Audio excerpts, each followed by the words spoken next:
سلام دوستان، وقت همگی بخیر. با یک دوره آموزشی در خدمتتون هستم. آموزش گوگل شیت رو خواهیم داشت.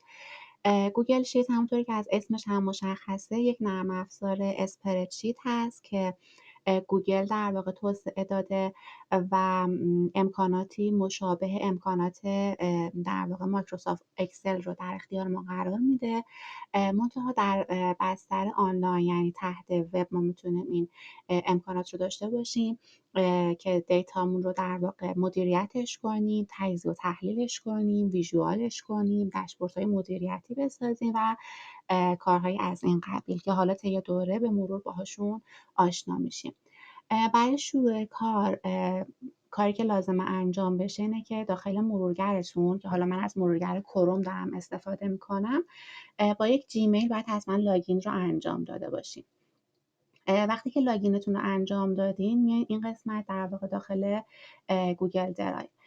گوگل درایو این امکان رو به ما میده که شیت هایی که حالا قبلا ساختیم رو ببینیم. توی بخش مای درایو در واقع شیت هایی که خودمون ساختیم رو بهمون نمایش میده و توی قسمت شیر ویت می مواردی که حالا ایجاد شده توسط افراد دیگه و با ما به اشتراک گذاشته شده اینجا بهمون نمایش داده میشه.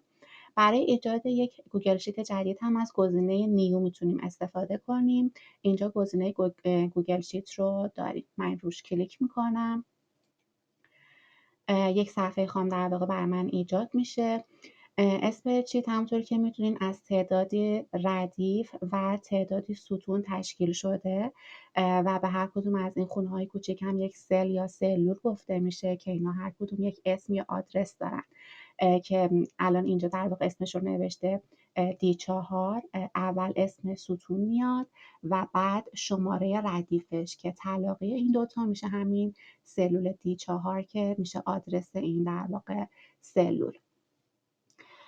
حالا خود محیط کلیش رو بخوام براتون توضیح بدم، این بالا ما عنوان اسپردشیتمون رو داریم که حالا هر اسمی که مد نظرمون باشه میتونیم اینجا وارد کنیم و هر تغییری هم که داخل اسپردشیت در واقع ایجاد میشه باید صبر کنیم تا داخل درایومون حتما سیو انجام بشه و اینجا این پیام رو به ما نمایش بده. این قسمت گزینه شیر داریم که میتونیم در واقع با کمک این گزینه شیتمون رو با دیگران به اشتراک بذاریم. نحوه شیر کردن هم دو حالته. شما میتونید در واقع اینجا جیمیل وارد کنین و به یک سری افراد محدود که حالا آدرس های جیمیلشون رو هم دارین دسترسی بدین که فقط اون افراد میتونن در واقع با حالا لینکی که در اختیارشون قرار میدیم به شیت ما دسترسی داشته باشن، یا اینکه در واقع شیتمون رو به صورت پابلیک یا اوپن اکسس در واقع در اختیار همه قرار بدیم. هر کسی که لینک شیت ما رو داشته باشه در واقع میتونه وارد شیت بشه و حالا دسترسیش هم اینجا میتونیم مشخص کنیم که دسترسی ویو داشته باشه، کامنت بتونه برامون بذاره یا اصلا بتونه دیتا رو تغییر بده و ادیتش کنه. که حالا این در واقع حالت پابلیک خیلی توصیه نمیشه چون امنیت داده رو به خطر میندازه و همه افراد فقط کافیه که لینک شیت ما رو داشته باشن به دیتایی که حالا اینجا آماده شده دسترسی خواهند داشت. به خاطر همین بهتره که رو حالت ریستریکت در واقع این رو بذاریم و با همون افرادی که مد نظرمونه شیر رو انجام بدیم. حالا برای نمونه من اینجا یه دونه جیمیل وارد میکنم. وقتی که جیمیل وارد میشه این قسمت میتونیم دسترسی فرد رو مشخص کنیم که ویو باشه، کامنت باشه یا ادیتور باشه. وقتی دسترسی ویو میدیم فردی که ویوره نمیتونه شیت ما رو با دیگران به اشتراک بذاره. هم دسترسی ویو و هم دسترسی کامنت نمیتونن در واقع دیتا رو شیرش کنن، فقط میتونن دیتا رو ببینن. اما ادیتورها هم میتونن دیتا رو تغییر بدن و هم میتونن شیرش کنن که البته این بخش ادیتور رو هم میتونیم ببندیم. حالا باز جلوتر اینو میگم. من برای حالا شروع کار اول این شیتم رو شیر میکنم با این ایمیلی که وارد کردم. دوباره که بزنم روی شیر در واقع اینجا اسم اون آدم اضافه شده. بابت حالا اون گزینه اضافه که گفتم، ببینید یه ستینگ اینجا داریم. وارد ستینگ که میشیم گزینه اول داره میگه که ادیتورها این امکان رو دارن که شیت رو شیر کنن. من اگر این تیکش رو بردارم ادیتور میتونه دیتای من رو ادیت کنه ولی نمیتونه با کمک این گزینه شیر در واقع دسترسی به فرد دیگه ای بده و فقط در این حالت کسی که اونرشیپ هست میتونه در واقع شیر رو انجام بده و به دیگران دسترسی بده. گزینه دوم خیلی گزینه مهمیه، به خصوص برای مواقعی که امنیت داده‌ها برامون خیلی مهمه و حالا مثلا یک سری دیتاهای هاید داریم که بر مبنای اونها حالا مثلا اومدیم یه داشبوردی ساختیم و دیتا رو گذاشتیم برای اینکه اون دیتیلش، اون جزئیاتش در واقع در اختیار افراد قرار نگیره. میتونیم این تیک رو هم برداریم که افرادی که حالا بهشون دسترسی ویو یا دسترسی کامنتر دادیم نتونن شیتمون رو دانلودش کنن یا ازش کپی بگیرن و به اون دیتایی که حالا ما مخفیش کردیم در واقع دسترسی داشته باشن. پس این گزینه رو هم میتونیم تیکش رو برداریم و این قابلیت رو در واقع از افراد بگیریم. این در واقع بخشایی بود که اینجا عنوان در واقع تعبیه شده. یک حالا حالت دیگه هم این قسمت بگم، اگر که در واقع شیر رو انجام دادیم و حالا به هر دلیل تصمیم گرفتیم که دسترسی این آدم دیگه ادیت نباشه، مثلا بشه دسترسیش ویو، میتونیم اینجا تغییر رو در واقع انجام بدیم یا میتونیم حتی کلا دسترسی رو بگیریم و در واقع ریموو اکسسش کنیم. یک حالت دیگه هم که داریم برای ادیتورها میتونیم ترانسفر اونرشیپ رو انجام بدیم. در واقع کسی که اونر شیت هست، یعنی شیت رو ایجاد کرده، حالا اگر به هر دلیلی دیگه نخواست اونر شیت باشه و خواست این در واقع امکان رو بده به کس دیگه، میتونه از این گزینه استفاده کنه و در واقع اون سطح دسترسیش رو منتقل کنه به فرد دیگه. تمام گزینه‌های این بخش رو عنوان کردم، این رو ببندیم. این پایین هم در واقع ساب شیت های ما هستن که حالا مثلا فقط شیت 1 هست. من اگر بخوام یه شیت دیگه هم داشته باشم از این گزینه اد شیت استفاده میکنم و یک شیت جدید ایجاد میکنم.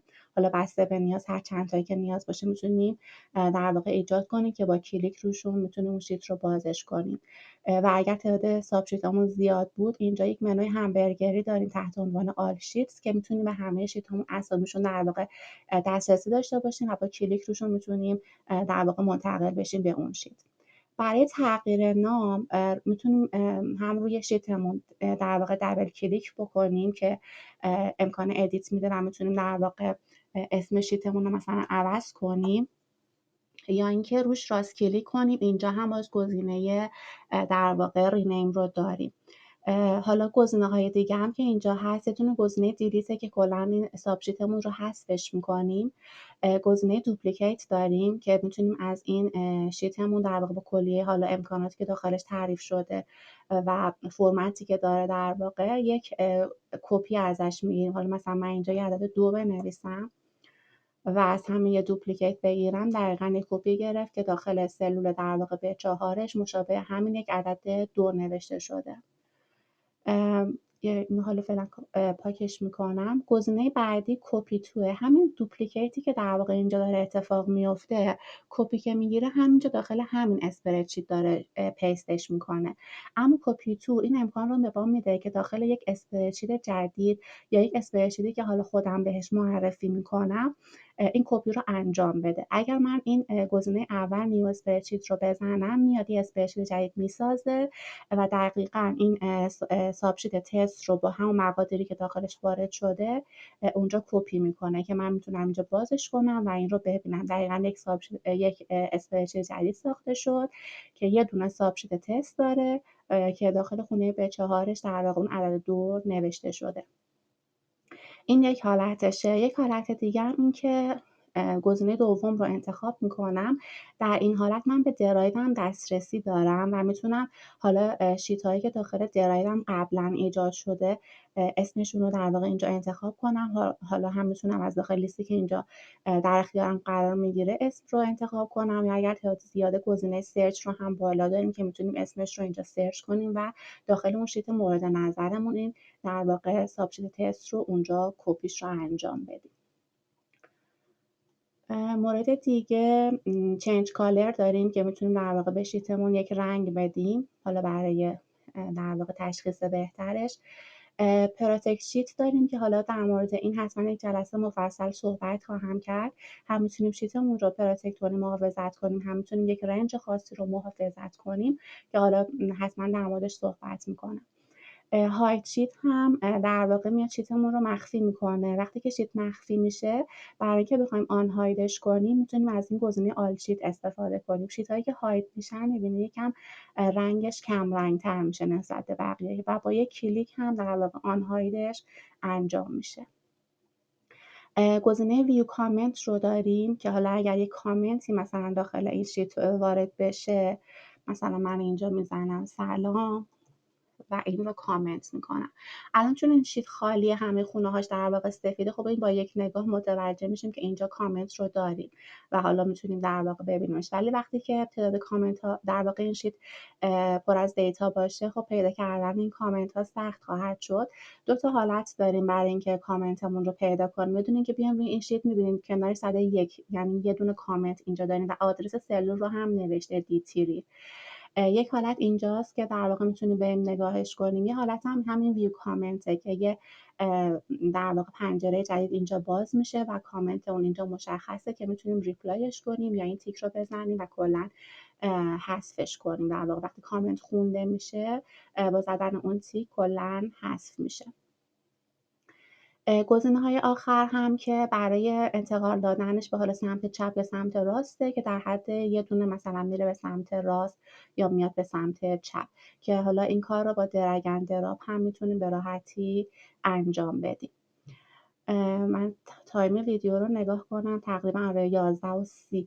این ویدیومون برای اینکه زیاد طولانی نشه من همینجا صحبت رو تموم میکنم. برای صحبت‌های تکمیلی و ویدیوی بعدی منتظر ما باشید. مرسی از توجهتون.